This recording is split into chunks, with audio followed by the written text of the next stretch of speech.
السلام علیکم سامعین، 5 رجب المرجب ہے، 28 جنوری ہے۔ خبر کا عنوان ہے 3 مدارس کی یوم جمہوریہ کی رپورٹ۔ جامعہ خدیجۃ الکبریٰ، مدرسہ امین الفرقان اور نصرت الاسلام، ان تینوں کی رپورٹ پیش خدمت ہے۔ بتلا دیں کہ میرے واٹس ایپ کچھ ٹھیک سے کام نہیں کر رہا ہے۔ جن مدارس کی رپورٹ مجھے ٹیلی گرام پر مل رہی ہے ان کی رپورٹ میں آپ کی خدمت میں پیش کر رہا ہوں۔ ریاست ہریانہ کے ضلع پانی پت کے گاؤں گڑھی بیسک کے دینی ادارہ جامعہ خدیجۃ الکبریٰ میں یوم جمہوریہ کے متعلق ایک پروگرام ہوا۔ اس کی نظامت جامعہ کے طالب علم حافظ محمد ریحان نے کی، اور یہاں جو شرکاء ہیں قاری محمد احسان پتھر گڑھ، قاری محمد قاسم اور قاری محمد گلفام، جو ادارے کے محتم ہیں ماشاءاللہ، یہ لوگ شریک رہے ہیں، اور اسی تعلق سے چند تصاویر اور ایک ویڈیو پیش خدمت ہے۔ اسی طرح مغربی اتر پردیش کے ضلع شاملی کے گاؤں گنگیرو کے دینی ادارہ مدرسہ اسلامیہ نورانیہ امین الفرقان میں وہاں کے محتمم قاری محمد مستقیم نے پرچم کشائی کی، اور جنرل سیکریٹری مفتی عبد القادر نے امن عامہ کے لیے دعا کی اور یوم جمہوریہ کے حوالے سے تقریر پیش کی۔ اس موقع پر پولیس اور انتظامیہ کے اہلکار موجود رہے۔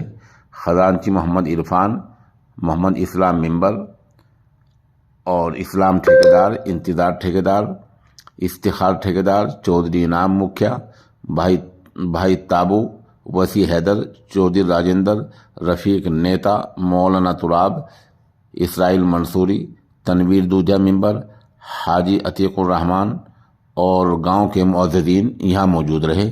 موقع کی چند تصاویر اور ویڈیو پیش خدمت۔ دوسری طرف سے ضلع شاملی کے ہی دینی ادارہ مدرسہ نصرت الاسلام کیڈی میں یوم جمہوریہ کا جشن منایا گیا۔ روایتی انداز میں جوش و خروش کے ساتھ منایا گیا، جس میں مدرسے کے طلباء اور طالبات نے ثقافتی پروگرام پیش کیے۔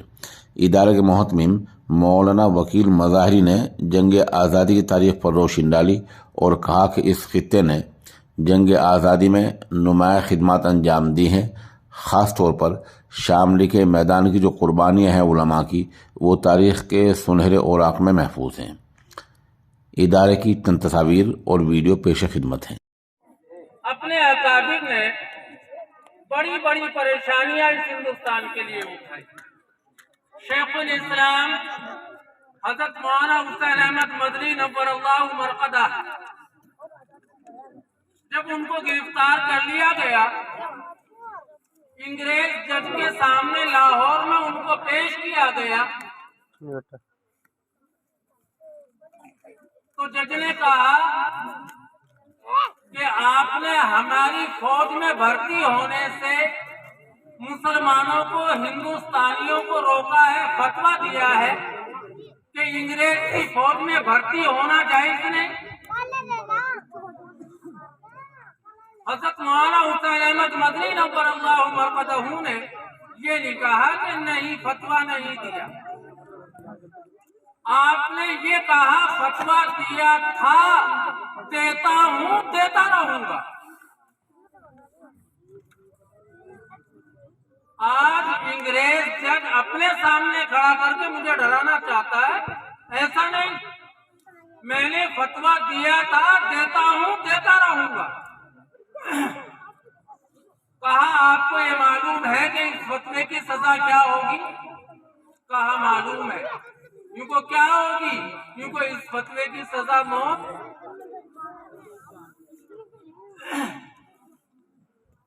ان کو آپ موت سے نہیں ڈرتے، تو آپ نے اپنی بغل میں سے نکال کر کے سفید کپڑا جو آپ کفن کے لیے لے کر کے گئے تھے، وہ آپ نے انگریز کی میز پہ رکھی۔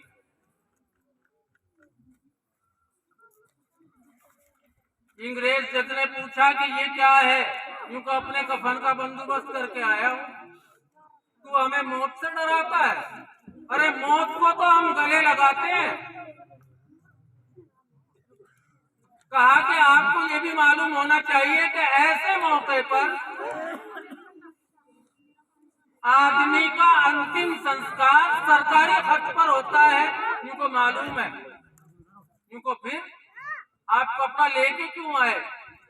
ان کو اس لیے آیا کہ جس سرکار کی پوری عمر مخالفت کرتا رہا، کل اللہ کے سامنے اس سرکار کا کفن پہن کے جاؤں گا تو شرم آئے گی، اس لیے اپنا کفن لے کے آئے. حضرت مولانا محمد یامین جالندھری نور اللہ مرقدہ گرفتار کر لیا گیا. گرفتار کرنے کے بعد جیل کی ایسی کوٹری میں ڈال دیا گیا کہ جہاں پہ آدمی آدھا خود ہی مر جاتا تھا. اور اس کوٹری میں رکھنے کی جو مدت تھی جب وہ مکمل ہو گئی، اس کے بعد میں ان کو نکالا گیا اس خیال سے کہ آدھے تو مولانا مر گئے ہوں گے. دیکھا مولانا جب اس کوٹری میں گئے تو اتنے خوبصورت نہیں تھے. جب وہاں سے نکل کے آئے تو کشمیر کے سیب کی طرح سے گال چمک رہے.